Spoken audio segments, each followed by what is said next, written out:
Cek cok.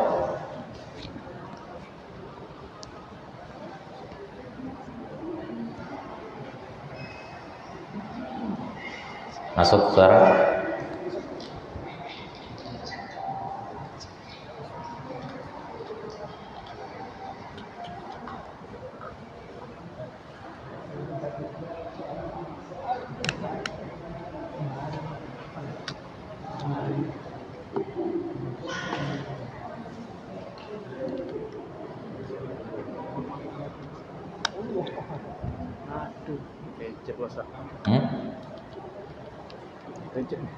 Mati dia.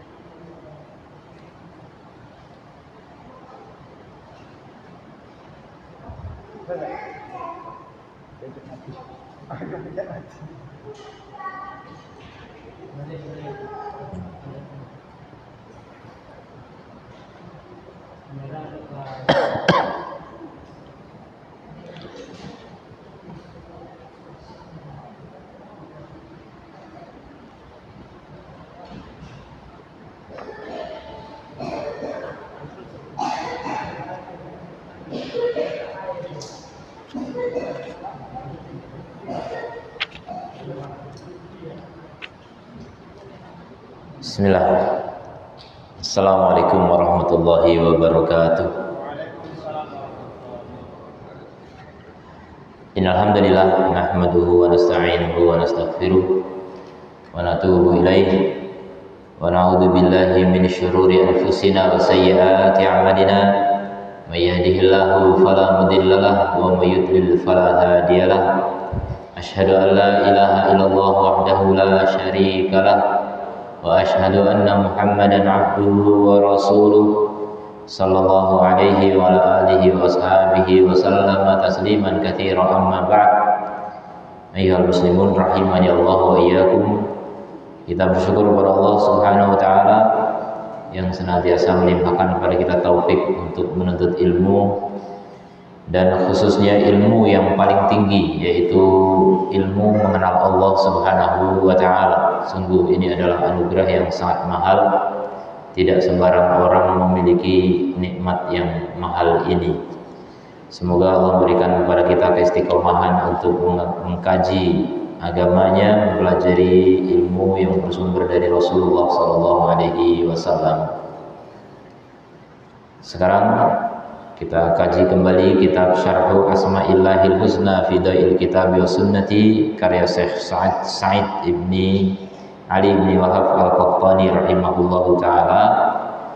Sekarang masuk al-mabhatsu tsalitsah asyara, 13, pembahasan yang ke-13. Qala al-mu'allif rahimahullah, maratibu ihsa'i asma'illahil husna allati min man ahsaha dakhalal jannah. Tingkatan-tingkatan ihsa.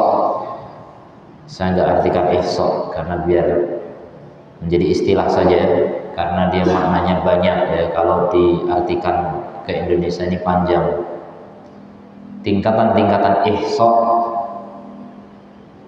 asma'illah terhadap nama-nama Allah al-husna, yang kata Nabi man ahsaha dakhalal jannah, siapa mengihsanya akan masuk surga. Siapa mengihsa asma Allah, dia akan masuk surga. Itu judulnya. Hada bayanu maratibi ihsa'i asma'ihi allati man ahsaha dakhalal jannah.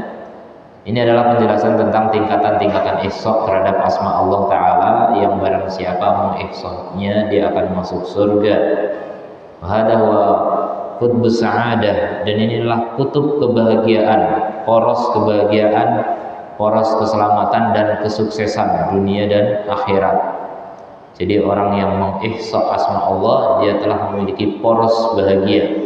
Dia punya kunci bahagia, sumber bahagia, kutub bahagia, pusat bahagia.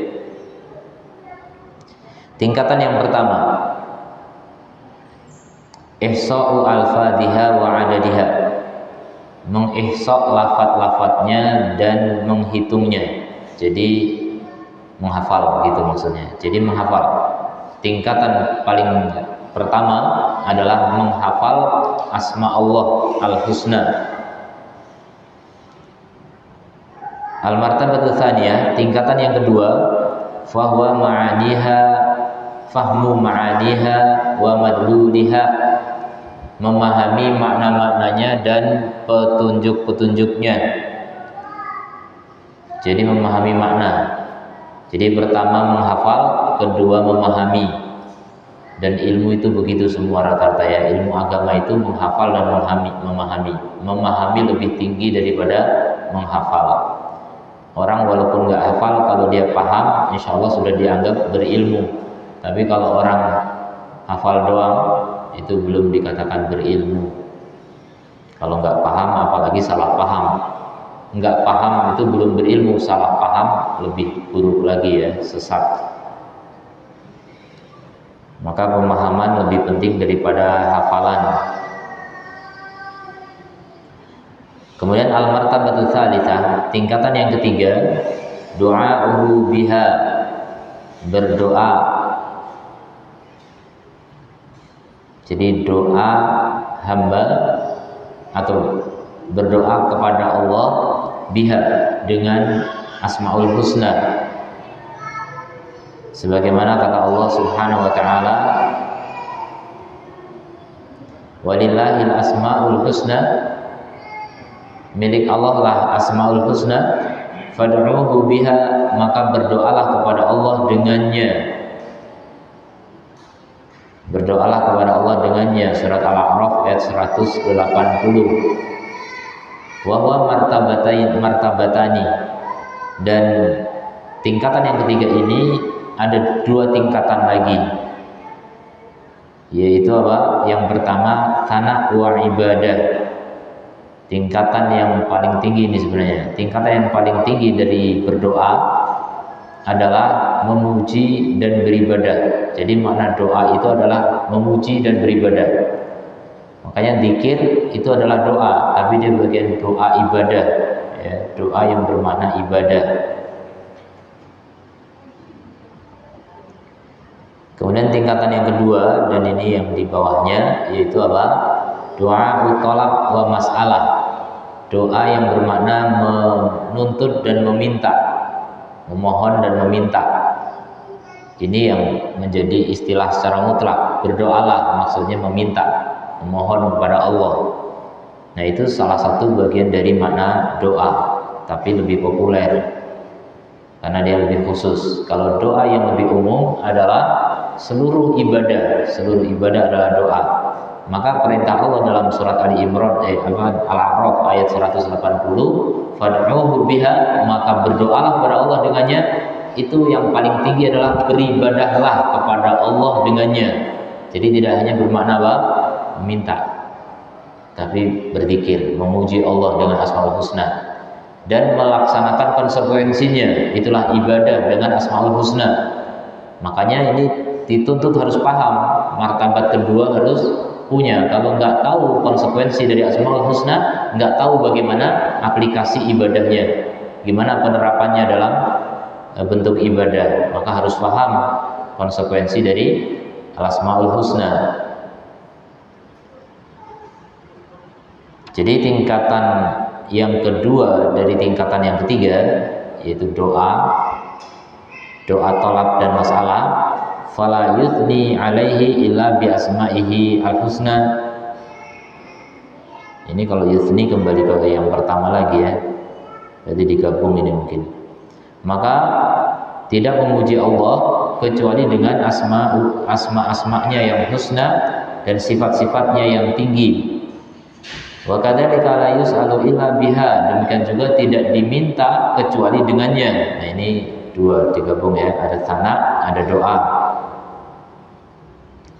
Fala yuqalu, maka tidak dikatakan ya maujud, wahai yang berwujud. Ini bukan asma Allah, maka nggak boleh kita memuji Allah, memanggil Allah dengan kata itu. Au ya syai', wahai sesuatu, ini juga bukan nama Allah.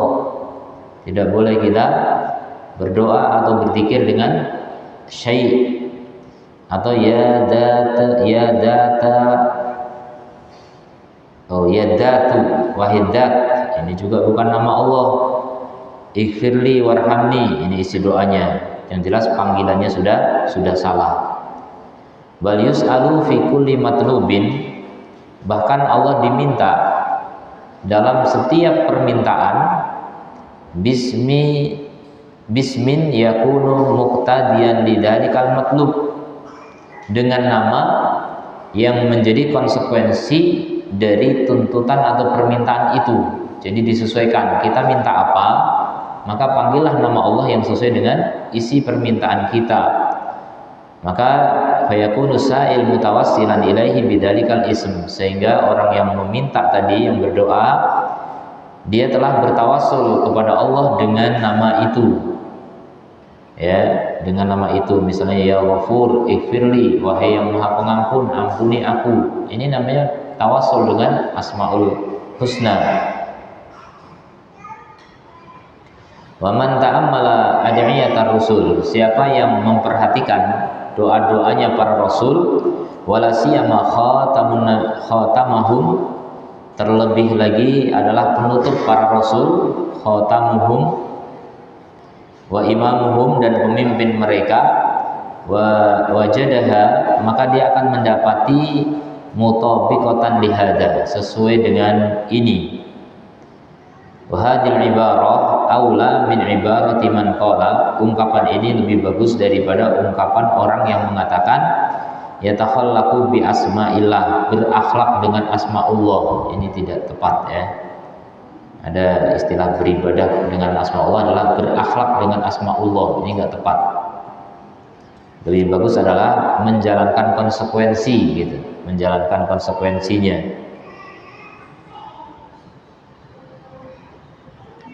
Berakhlak dengan asmaullah. Fa innaha laysat bi ibarah sadidah.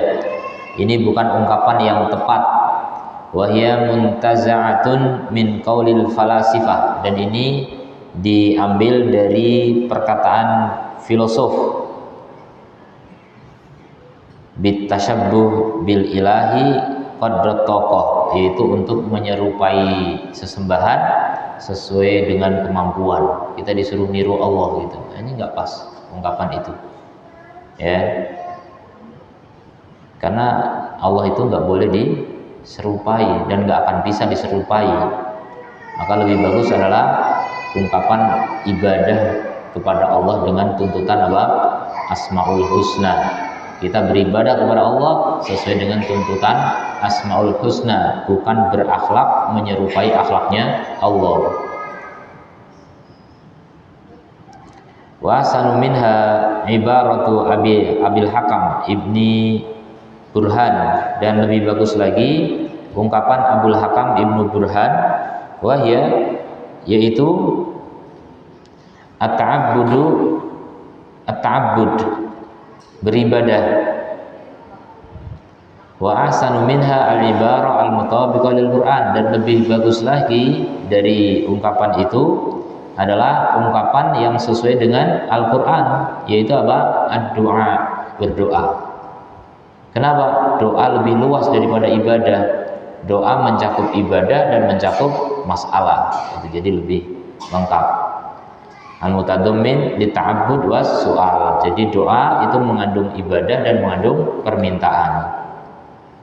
Jadi itulah ungkapan yang paling tepat ya. Jangan ikuti gaya-gaya tasawuf yang mereka mengikuti filosof sebenarnya, atau ungkapan yang kurang maksimal ya, dengan ungkapan beribadah kepada Allah semata. Ini kurang juga. Yang lebih lengkap bahasa Quran, berdoalah kepada Allah dengan Asmaul Husna. Dan kita harus pahami makna berdoa itu tidak hanya meminta, tapi maknanya apa? Beribadah dan meminta. Famaratibuha arba'atun. Jadi tingkatan ihsa terhadap asma Allah berarti menjadi 4 ya. Menghafal, memahami, memuji atau ibadah, dan meminta. atau meminta dulu lebih pas ya. Menghafal, memahami, meminta, beribadah. Itulah 4 tingkatan dari ihsa terhadap asmaullahi al-husna. Maka untuk bisa mempraktekkan yang nomor 3, 4 dan 2, 3 dan 4 itu harus mempelajari kitab seperti ini atau kitab-kitab lain. Yang penting apa? Memahami apa? Asmaul husna. Kalau sekedar menghafal, antum nggak usah belajar, tinggal dihafal saja. Itu di mushaf biasanya ada itu Asmaul Husna, tinggal dihafal gitu. Tapi itu tidak semua tempat ya, yang cetakan Indonesia ada sebagian yang bukan nama Allah dimasukkan. Jadi kalau cuma menghafal mudah, tapi apa? Yang lebih penting adalah memahaminya. Maka untuk bisa paham harus belajar. Inilah tujuan kita belajar, biar kita bisa mengihsa asma'illah, agar kita termasuk orang-orang yang mengihsa asma'illahi ta'ala. Famaratibuha arba'atun asyadduha ingkaron ibaratul falasifah wa hiya tasyabbuh. Jadi yang paling buruk adalah ungkapan falasifah, yaitu tasyabbuh. Silakan bertasyabbuh dengan Tuhan. Ini ungkapan yang enggak pas. Wa hasanu minha ibarah man qala at-takhalluq.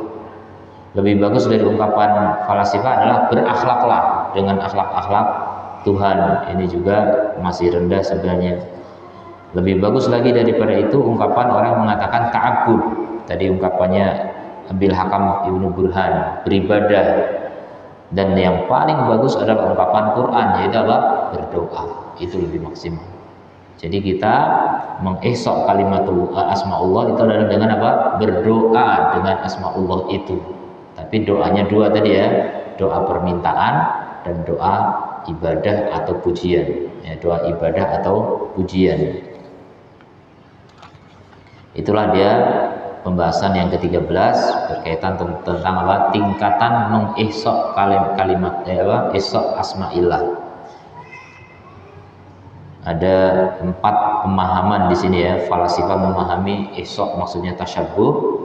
Kemudian ada juga yang mengatakan takhalluq, berakhlak, ada juga yang mengatakan ta'abbud saja, dan makna yang paling tinggi adalah dalam Quran berdoa kepada Allah dengan Asmaul Husna. Pembahasan yang ke-14. Qala rahimahullah, al-asmaul husna la tuhaddu bi'adadin. Asmaullah itu tidak dibatasi dengan angka-angka. Jadi ada yang mengira asmaullah itu cuma 99. Ini salah faham ya. Betul ada hadis menyatakan begitu, tapi itu Nabi bukan sedang membatasi. Nabi cuma menjelaskan ada 99 nama Allah yang barang siapa mengihsanya dia masuk surga. Dan 99 itu yang mana Nabi tidak menentukan. Dan Nabi nggak sedang membatasi ya. Banyak di dalam Quran maupun hadis nama Allah lebih dari 99.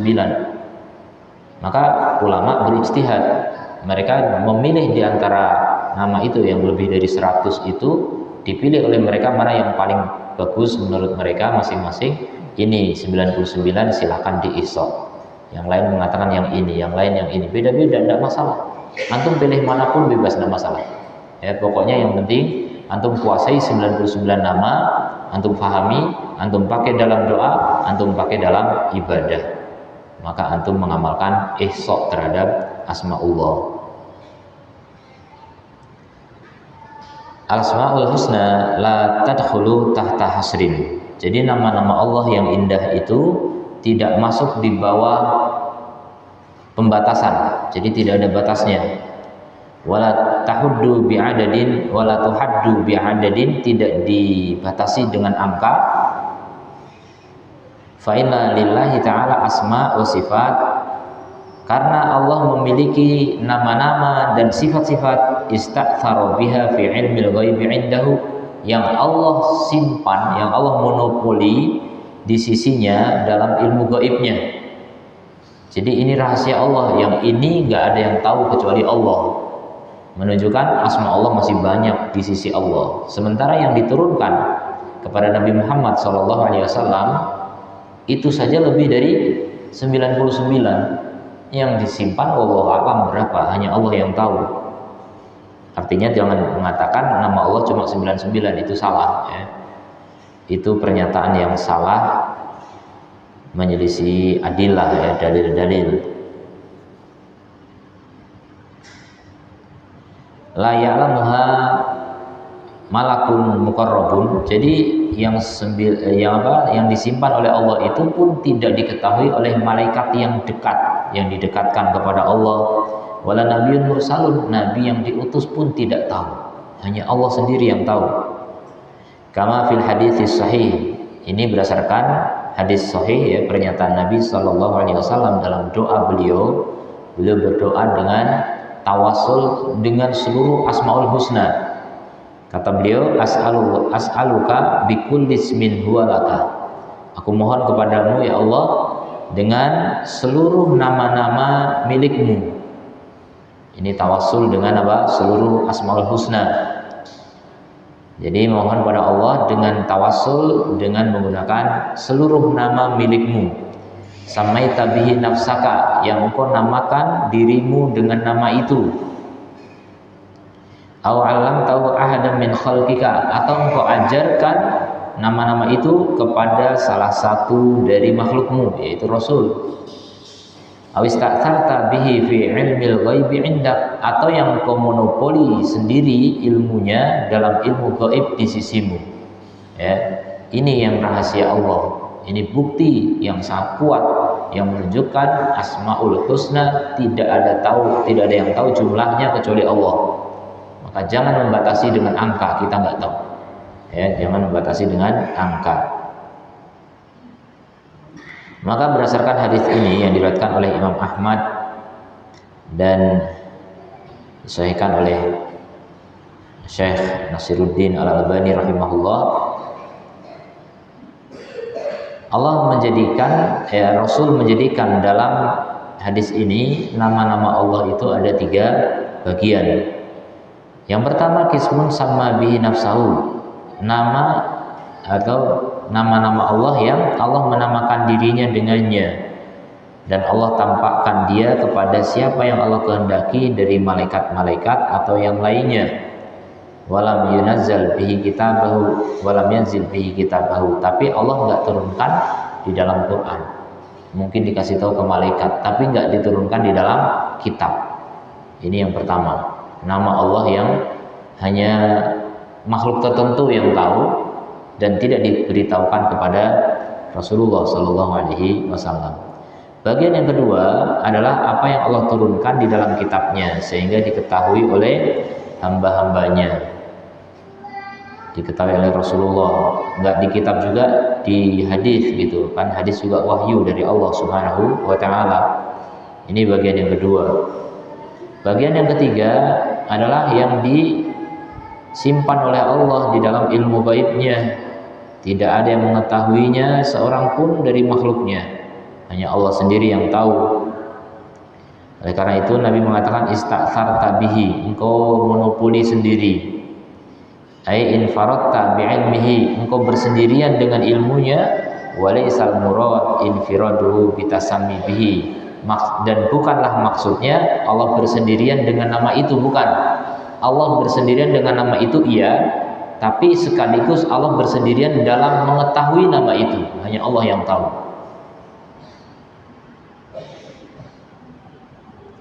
Lianna hadzal infirad tsabitun fil asma'i allati anzala biha kitabahu. Karena kalau yang dimaksud sendirian yang memiliki nama itu, maka nama Allah yang di kitab juga sama, itu Allah bersendirian dengan nama itu. Tapi yang dimaksud dengan isti'tsar di sini, bersendirian Allah di situ dalam mengetahuinya. Hanya Allah sendiri yang tahu, yang disimpan oleh Allah dalam ilmu gaib. Makanya Nabi bilang fi ilmil ghaibi indaka. Wa min hadza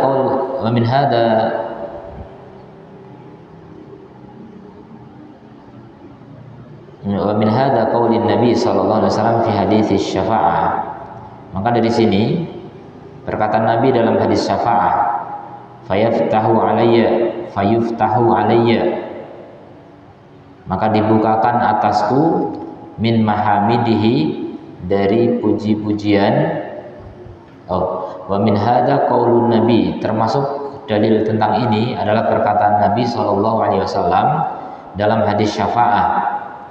Nabi mengatakan fayuftahu alayya, dibukakan atasku, min mahamidihi, dari pujian-pujian kepada Allah, bima la uhsinuhul an, dengan pujian yang hari ini aku nggak tahu, aku nggak bagus tadi nggak ngerti gitu. Hari ini aku nggak ngerti.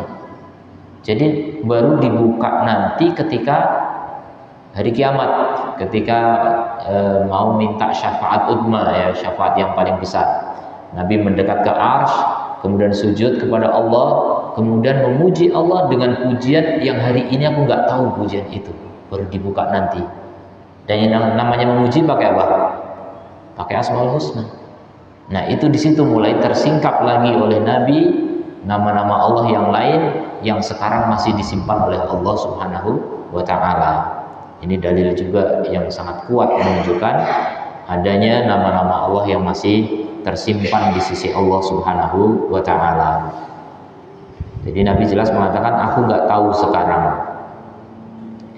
Wa tilkal mahamid, dan pujian-pujian itu ia tafi bi asma'ihi wa sifatihi,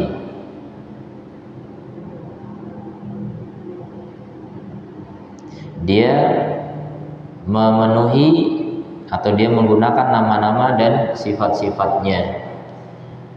Kemudian juga termasuk dalil dalam hal ini adalah perkataan Nabi SAW yang tadi syafaat itu hadis riwayat Muslim. Kemudian diantaranya adalah hadis yang ketiga, ya. Nabi SAW mengatakan la uhsi thana'an 'alaika, aku tidak bisa menghitung pujian atasmu. La uhsi thana'an 'alaika, aku nggak bisa menghitung esok nih. Aku nggak bisa menghitung dan nggak bisa memuji kamu dengan sempurna. Artinya masih banyak pujian yang Nabi belum tahu.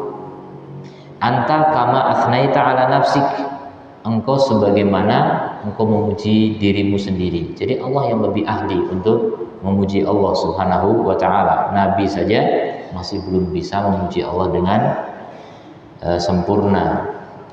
Wa ma qauluhu sallallahu alaihi wasallam, adapun perkataan Nabi sallallahu alaihi wasallam, dan ini yang menjadi dasar sebagian orang salah paham, ya, dikiranya nama Allah cuma 99.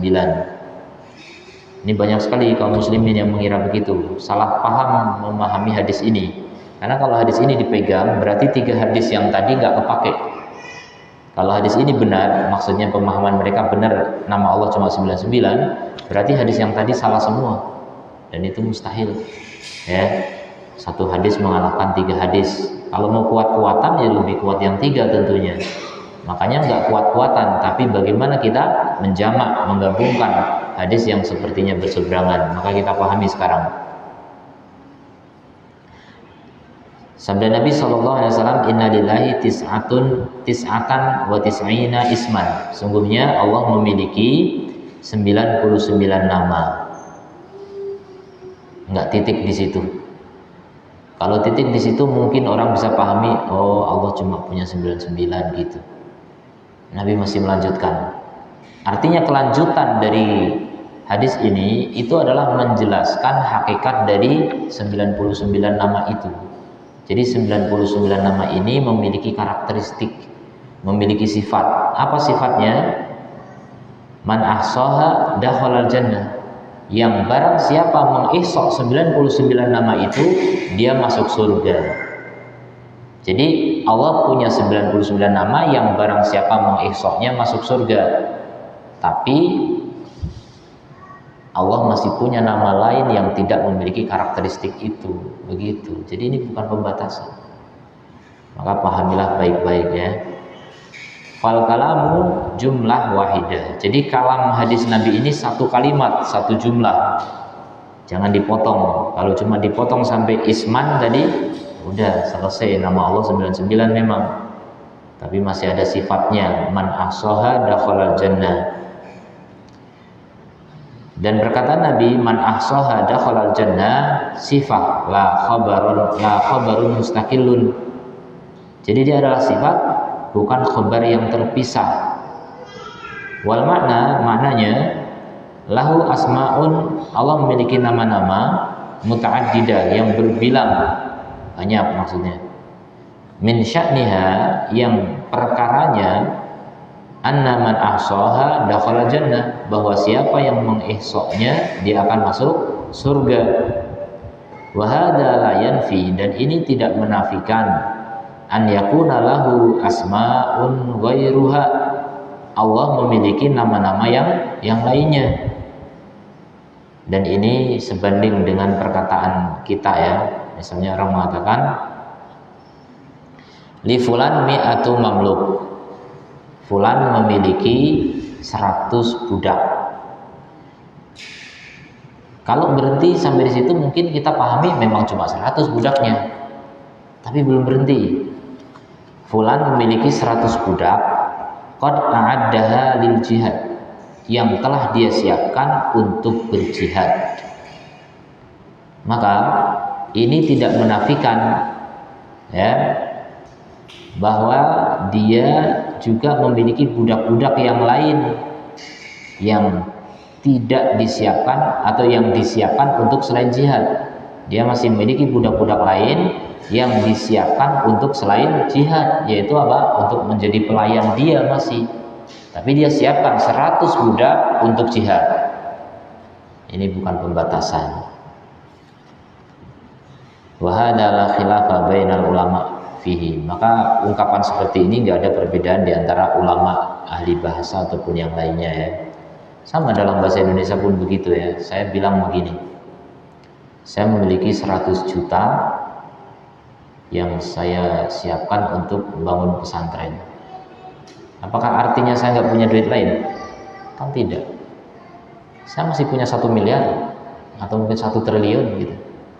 Tapi saya punya 100 juta, saya siapkan untuk pesantren. Ya, itu bukan pembatasan. Itulah makna dari hadis Nabi, Allah punya 99 nama yang barang siapa mengesoknya masuk surga.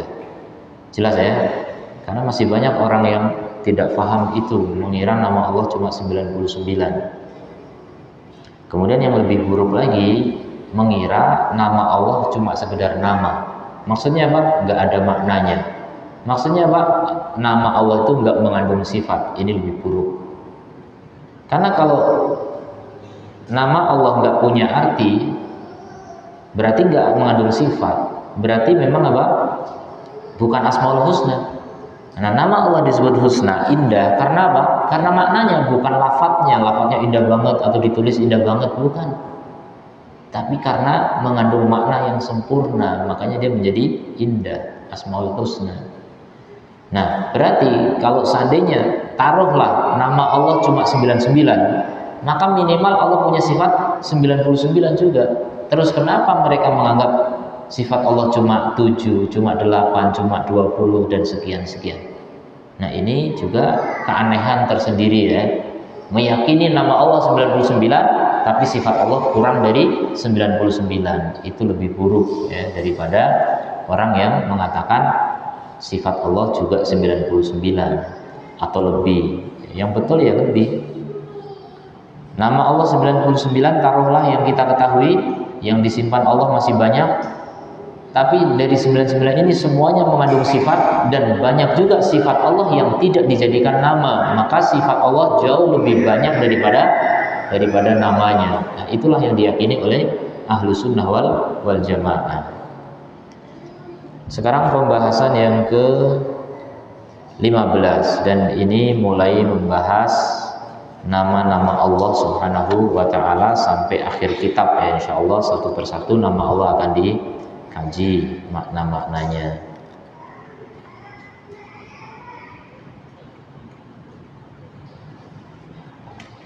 Jadi pembahasan ke-15 membahas makna-makna dari Asmaul Husna, dan nanti masih ada pembahasan ke-16 itu menjelaskan tentang fatwa-fatwa ya. Fatwa-fatwa seputar Asmaul Husna. Yaitu nama Allah yang pertama kali disebutkan adalah Al-Awwal. Al-Awwal karena pertama ya. Al-Awwal, Wal-Akhir, Wal-Dhahir, Wal-Batin. 4 nama sekaligus dijadikan satu pembahasan. Kenapa? Karena ini termaktub di dalam satu ayat dan cuma satu-satunya di dalam Al-Quran. Allah Ta'ala berfirman dalam surat Al-Hadid ayat 3, Wal awwalu wal akhiru wal zahiru wal batinu. Dia, yaitu Allah maksudnya, adalah al-awwal wal akhir wal zahir wal batin. Ini adalah nama Allah. Kita yakini ini adalah nama Allah. Jadi nama Allah itu al-awwal, sedangkan al-qadim bukan nama Allah. Ya. Al-qadim bukan nama Allah. Di Indonesia banyak yang memakai nama Allah Al-Qadim. Padahal yang lebih tepat di Al-Quran Al-Awwal, bukan Al-Qadim. Hadil asma al-arba'ah al-mubarakah, 4 nama yang penuh berkah ini, qad fassarahan Nabi, telah ditafsirkan oleh Nabi sendiri tentang maknanya. Apa makna awal, akhir, zahir, batin ini? Nabi menjelaskan tafsiran jami'an, dengan penafsiran yang lengkap, wadih dan jelas. Maka Nabi bersabda sambil berbicara kepada Rabb-Nya, berarti doa. Ya, Nabi berdoa ini. Allahumma antal awwal, ya Allah engkau adalah al-awwal, falaysa qablaka syai', maka tidak ada sebelummu apapun. Nah, itu mana al-awwal. Al-awwal itu artinya apa? Sebelum Allah nggak ada apa-apa. Allah yang paling awal. Tidak ada ruang kosong, tidak ada waktu, tidak ada apapun pokoknya. Sebelum Allah tidak ada apa-apa. Allah yang awal, yang paling awal. Wa antal akhir, dan engkau adalah yang akhir, falaisa ba'daka syai', maka tidak ada setelahmu apapun. Nah, makna akhir adalah yang paling terakhir, setelah Allah nggak ada apa-apa. Allah yang paling akhir. Kemudian wa antad dhahiru, dan engkau adalah adz-dhahir, falaisa fawqaka syai', maka tidak ada di atasmu sesuatu pun. Allah paling tinggi. Jadi dhahir itu artinya a'la, paling tinggi. Kemudian wa antal batin, dan engkau adalah al-batin, falaisa dunaka syai'. Engkau adalah al-batin, maka tidak ada di bawahmu apapun. Jadi tidak ada yang menghalangi antara Allah dengan hambanya. Awal dengan akhir ini dimensi waktu. Dhahir dengan batin ini dimensi ruang.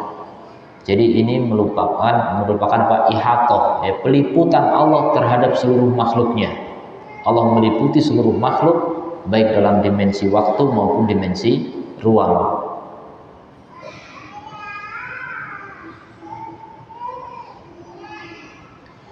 Sampai akhir hadis ya. Hadis ini doa ya, Nabi berdoa minta agar agar bisa membayar hutang, ikdi anidaina wa aghnini minal faqri, tunaikan dariku hutangku dan kayakan aku dari kefakiran. Fafassara kullasmin bimaknahu al-azim, maka Nabi menafsirkan setiap nama dengan maknanya yang agung. Wa nafa'anhu ma yudaduhu wa yunafihi, dan menafikan dari Allah Ta'ala apa yang menjadi lawannya dan menafikannya. Fatadabbar hadil ma'ani, maka perhatikan makna-makna ini al-jalilah yang mulia, adalah ala tafarrudi rabbi al-azim, yang menunjukkan kepada kesendirian Allah Rabb yang maha agung, bil kamalil mutlak, dengan kesempurnaan mutlak. Mutlak itu tanpa batas. Wal ihatah al mutlaqah, dan peliputan yang mutlaqah. Az-zamaniyah secara waktu, dalam firman-Nya al-awwal wal akhir, wal makaniyah, dan juga peliputan secara mutlak, secara tempat, ruang, dalam perkataan Nabi ad-dhahir wal batin. Nah, jadi al-awwal wal akhir ini adalah berbicara tentang peliputan. Allah meliputi segalanya. Allah meliputi segalanya, baik ruang maupun waktu. Karena yang meliputi kita apa? Ruang dan waktu kan? Kita diliputi ruang ini meliputi kita. Waktu juga, masa depan, masa belakang meliputi kita. Kita berada di tengah-tengah waktu. Itulah kita. Nah, Allah ternyata apa? Meliputi makhluk semuanya. Allah meliputi makhluk semuanya. Fal awal, maka kata al awal, nama Allah al awal, yadullu ala anna kullama siwahu, menunjukkan bahwa semua selain Allah Ta'ala hadithun, adalah baru. Ya, semuanya baru. Yang tidak baru cuma Allah. Ya, tidak baru maksudnya tanpa permulaan, tanpa sebelumnya tidak ada. Itu namanya al-awwal.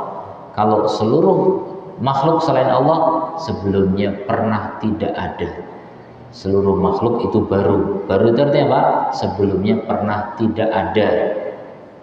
Kalau Allah selalu ada, wajib ada. Tidak pernah tidak ada. Jadi semua selain Allah hadis baru.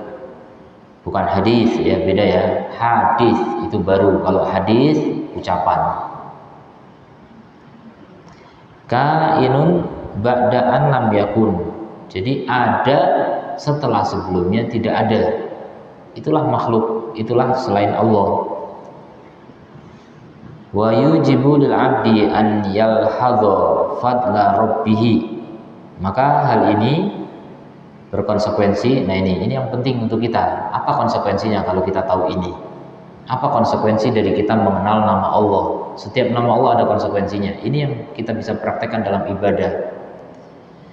Maka ini mengharuskan atau berkonsekuensi bagi hamba untuk memperhatikan keutamaan Allah atau karunia Allah, karunia Rabb-Nya, fi kulli nikmatin, dalam semua nikmat, diniyah au dunyawiyah, nikmat agama maupun nikmat duniawi.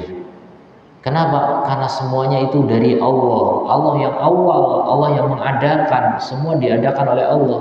Apapun yang kita nikmati, kita menghirup udara, kita minum air, kita makan nasi, kita makan macam-macam, itu semuanya Allah yang memulai, Allah yang mengadakan. Nah, dengan ini kita mengimani dalam hati kita karunia Allah yang begitu besar kepada kita. Itu namanya ibadah. Itu ibadah dengan asma Allah al-awwal. Jadi ketika kita mengingat al-awwal, ingat karunia Allah kepada kita. Allah yang pertama kali memberi kita semua karunia. Allah yang menciptakan kita, Allah memberi ruh kepada kita, Allah menciptakan rambut, kulit, macam-macam semua, nggak bisa kita sebut ya. Banyak sekali nikmat Allah Subhanahu wa ta'ala. Idil sabab wal musabbab minhu ta'ala. Kenapa? Karena semua sebab dan yang disebabkan itu semua dari Allah. Ini yang kalau orang filsafat menyebut Allah itu kausa prima, sebab dari segala sebab, ya. Maka semua sebab itu dari Allah Subhanahu wa ta'ala. Jadi semua nikmat dari Allah. Ini diantara kandungan makna al-awwal. Jadi kalau kita tahu al-awwal, berarti semua nikmat dari Allah. Pahami baik-baik, semua karunia ini dari Allah, semua kebaikan dari Allah. Itulah konsekuensi dari keimanan terhadap al-awwal. Kemudian wal akhir, dan ini bukan akhir tapi akhir, panjang di depan. Kalau akhir panjang di belakang. Nama Allah al-akhir, panjang yang depannya. Ya dulu ala annahu wal ghayah. Ini menunjukkan Allah itu adalah tujuan akhir. Allah itu puncak pencarian. Allah itu target yang paling tinggi, yang paling hakiki. Itulah nama Allah al-akhir. Was-somad, dan Allah adalah as-somad, Dan as-somad itu juga artinya apa? Yang dituju oleh seluruh makhluk. Itu nama as-somad. Semua makhluk menuju kepada Allah as-somad. Nah itu semakna dengan al-akhir. Jadi kalau al-akhir nggak ada tujuan lagi setelah Allah. Allah itu tujuan paling puncak. Antum dalam kehidupan itu menuju sesuatu dan tidak ada tujuan yang lebih tinggi daripada Allah Subhanahu wa taala. Antum menuju apa coba? Cita-cita antum apa? Cita-cita ingin jadi presiden itu masih rendah. Ya, itu cuma di dunia. Cita-cita ingin masuk surga Firdaus yang paling tinggi itu juga masih rendah. Yang lebih tinggi adalah cita-cita untuk melihat wajah Allah Subhanahu wa taala. Itulah yang paling tinggi. Jadi Allah itu goyah, ya, puncak tujuan.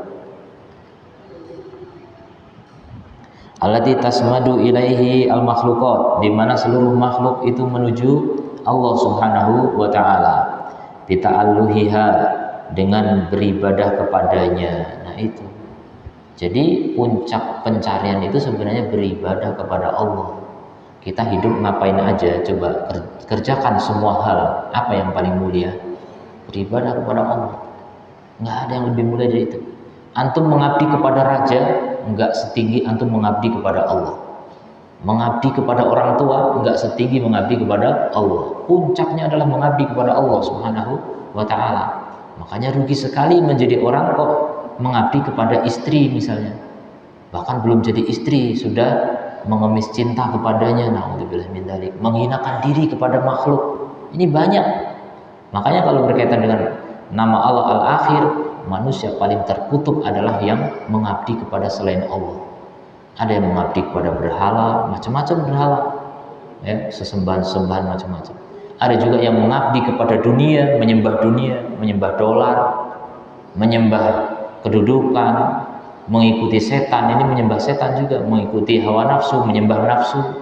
Allah sebut begitu. Ahli maksiat ini penyembah hawa nafsu. Afara'aita man ittakhadha ilahahu hawahu, apakah kamu enggak melihat orang yang menjadikan hawa nafsunya sebagai sesembahannya? Ilahahu hawahu, sesembahannya adalah hawa nafsunya. Jadi orang yang mengikuti nafsu disebut menyembah nafsu. Nah itu tujuan hidupnya nafsu. Itu rendahan banget. Itu mirip dengan hewan. Hewan tujuan hidupnya apa coba? Coba tanya itu kalau ada kucing di situ. Kamu tujuannya apa? Tujuannya bukan Allah. Kucing tujuannya nggak punya tujuan bahkan. Soalnya antum tanya tetap nggak jawab. Nggak punya tujuan. Ya. Kita manusia diberi akal oleh Allah agar punya tujuan yang jelas. Maka tidak ada tujuan apapun yang lebih tinggi daripada tujuan kepada al-akhir, yaitu Allah Subhanahu wa ta'ala. Itulah kenapa kita repot-repot ibadah. Nggak repot sebenarnya, karena itu puncak kebahagiaan. Itu hakikat kebahagiaan. Manusia yang disibukkan oleh sesuatu selain ibadah, itu manusia yang tertipu. Makanya dunia ini disebut mata'ul ghurur, kesenangan menipu. Kenapa? Manusia banyak yang mengejar dunia. Senang memang, tapi menipu karena bukan tujuan akhir, bukan puncak kebahagiaan. Itulah manusia-manusia yang tertipu. Siapa paling bahagia di antara kita? Yang paling tidak tertipu oleh sesembahan selain Allah, tidak tertipu oleh tujuan selain Allah. Dia fokus. Orang paling bahagia yang paling fokus hanya menuju Allah Subhanahu wa ta'ala dalam hidupnya. Maka seluruh gerak-geriknya, seluruh ucapannya, seluruh perbuatan dan sikapnya hanya untuk mencari ridho Allah. Itu orang yang paling bahagia. Kemudian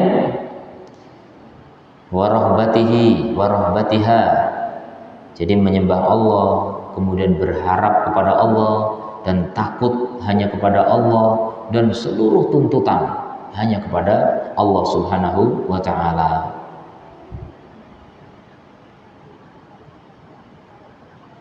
Jadi seluruh makhluk begitu semestinya, tapi kenyataannya tidak, ya.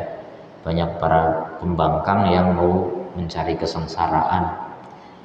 Kemudian nama Allah Adz-Dzahir, ya dulu ala azamatihi. Adz-Dzahir itu menunjukkan kebesaran Allah, ya, min dawati wa sifati ala uluwihi, ya, keagungan Allah dari seluruh zat, seluruh yang ada, yang makhluk lah, dan juga kebesaran Allah dalam sifat-sifat Allah yang paling agung, ala uluwihi, di atas ketinggiannya. Jadi Allah tinggi, kan zahir itu tadi tinggi dan agung, karena yang paling tinggi pasti paling besar. Kita nih berada di bumi itu paling kecil, ada lapisan atmosfer, makin ke atas makin besar. Langit besar, langit yang di atasnya lagi lebih besar lagi terus, dan ars makhluk Allah yang paling tinggi, maka ars makhluk Allah yang paling besar. Dan Allahu Akbar, Allah di atas ars, maka Allah yang paling besar, itu ad-dhahir. Allah paling tinggi, Allah paling besar, itu ad-dhahir. Sehingga kita tidak perlu tertipu oleh kebesaran pangkat dan jabatan. Jangan tertipu oleh kebesaran popularitas. Jangan tertipu oleh kebesaran materi duniawi. Semua itu kecil. Bumi ini paling kecil di antara makhluk antariksa, paling kecil. Bumi seperti debu di tengah antariksa, bahkan ya lebih kecil dari debu ya. Makanya jangan terlalu gila terhadap dunia, jangan terlalu terpukau oleh keindahan duniawi materi yang semua itu hanyalah apa? Sangat hina dibandingkan dengan Allah Subhanahu wa taala. Kemudian al-batin wal batin ya dulu ala ittila'ihi ala sarair. Ini menunjukkan tidak ada batas, tidak ada penghalang, maksudnya afwan. Tidak ada penghalang antara Allah dengan makhluknya. Tidak ada yang menghalangi.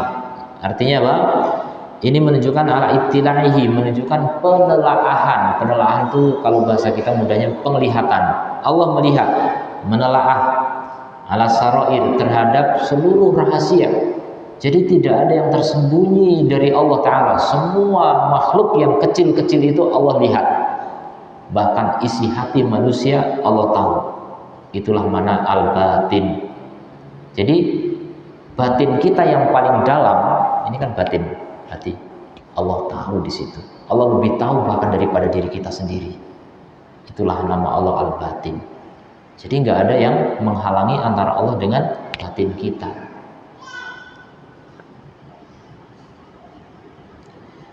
Wad-dhamair, dan hati juga sarair, dhamair, khobaya, segala yang tersembunyi, wal khofaya, sama ini semua artinya bahasa kita tersembunyi semua ya. Wadaqaiqil asya, dan kerumitan segala perkara yang paling lembut, kama yadullu ala kamali qurbihi wa dunubihi, sebagaimana nama Allah al-batin juga menunjukkan atas apa? Kesempurnaan kedekatan Allah Ta'ala dengan makhluknya. Allah itu maha dekat dengan kita. Tapi ingat, ini banyak yang salah paham, dikiranya Allah dekat berarti Allah di mana-mana. Bukan. Yang dekat itu penelaahannya, tadi sudah dibilang, pengawasannya, pengilmuannya, pendengarannya, kekuasaannya, itu dekat. Seperti dalam ayat disebutkan, bahwa ilahun fis samawat wa ilahun fil ard. Allah itu sesembahan di langit, Allah sesembahan di bumi. Berarti Allah di mana-mana gitu kan, di langit dan di bumi. Ini salah paham. Yang di langit dan di bumi itu apa? Penyembahnya. Allah sesembahan zat yang di langit, Allah sesembahan zat yang di bumi gitu. Bukan Allahnya di bumi. Ini sama seperti kita mengatakan Pak Jokowi itu penguasa Indonesia, penguasa Sumatera, penguasa Jawa, Batam juga. Apakah Pak Jokowi di mana-mana? Di mana Pak Jokowi? Ya di Jakarta sana. Tapi kekuasaannya di mana-mana. Itu maksudnya. Jangan salah paham, begitu aja nggak paham ya. Kasihan orang gagal paham gitu. Sederhana sebenarnya, banyak orang mengira Allah di mana-mana gitu. Gimana sih kalian ini? Bahasa sederhana begitu belum paham. Nah ini taufik dari Allah. Makanya kalau antum paham, alhamdulillah ya. Sederhana sebenarnya, tapi banyak sekali orang nggak paham. Profesor pun nggak paham, masih bingung Allah di mana-mana gitu. Allah di mana-mana. Loh, ngapain Allah bilang Allah di atas ars itu? Ribuan ayat Allah menyatakan Allah di atas, nggak kepake. Kalian menolak banyak ayat, banyak hadis, hanya berpatokan dengan 1, 2, 3 hadis yang menunjukkan Allah di mana-mana katanya. Dan enggak bilang di mana-mana juga. Cuma wa ma'akum aina ma kuntum. Allah bersama kalian dimanapun kalian berada. Nah, kalian ini berapa ribu, berapa juta? Berarti Allah di mana-mana. Nah, paham. Yang bersama kalian itu kekuasaannya. Yang bersama kalian itu pengawasannya, pengilmuannya, rahmatnya itu. Dan Allah di atas arsy, sudah jelas itu, sudah fix. Itu kalau orang punya akal, alhamdulillah bisa paham ya. Yang belum paham mudah-mudahan diberi akal ya. Mudah-mudahan.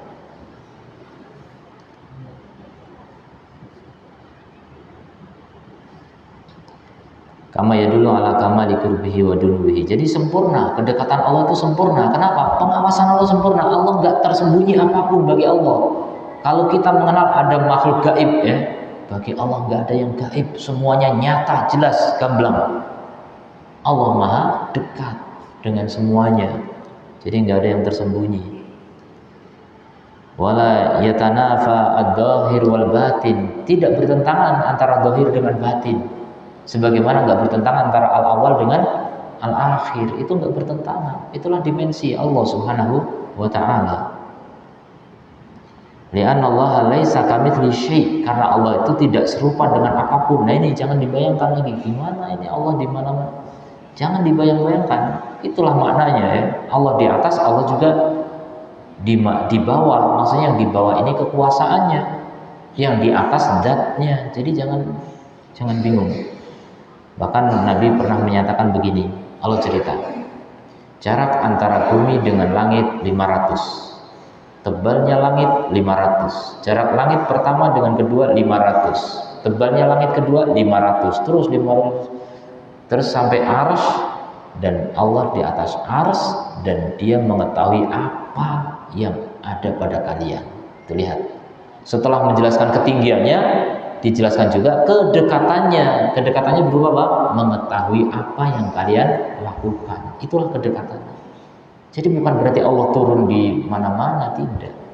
Kalau Allah nyampur dengan makhluknya, menyatu, itu keyakinan wahdatul wujud. Yang mengatakan Allah di mana-mana berarti campur dengan semuanya, menyatu dengan makhluknya kan di mana-mana kan. Di sini ada, di sini ada, di sini kan di mana-mana kan. Nyampur berarti kan nyatu dengan makhluknya. Ini wahdatul wujud namanya, dan itu keyakinan kafir ya. Naudzubillah min dzalik. Maka jangan sampai kita ragu dengan keyakinan yang datang dari Al-Qur'an. Karena Allah tidak serupa dengan apapun. Jangan disamakan ya. Kalau kita, bahasa kita gitu, aku selalu bersamamu dimanapun kamu berada, ya mungkin ngintil terus gitu kan. Itu bahasa kita. Jangan disamakan Allah dengan kita gitu. Tapi sebenarnya bahasa kita pun sederhana ya. Misalnya orang mengatakan, kemanapun aku pergi bulan selalu mengiringiku. Kan bulan tetap di atas langit kan, tetap di sana. Tapi kita bilang selalu diiringi bulan kan.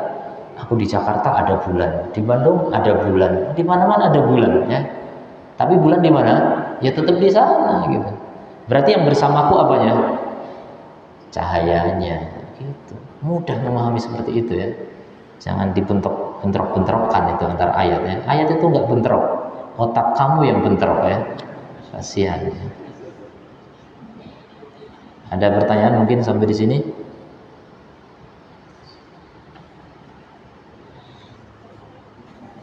Ya, tidak ada ya, kita tutup. Subhanakallahumma bihamdika asyhadu an la ilaha illa anta astaghfiruka wa atubu ilaik. Assalamualaikum warahmatullahi wabarakatuh.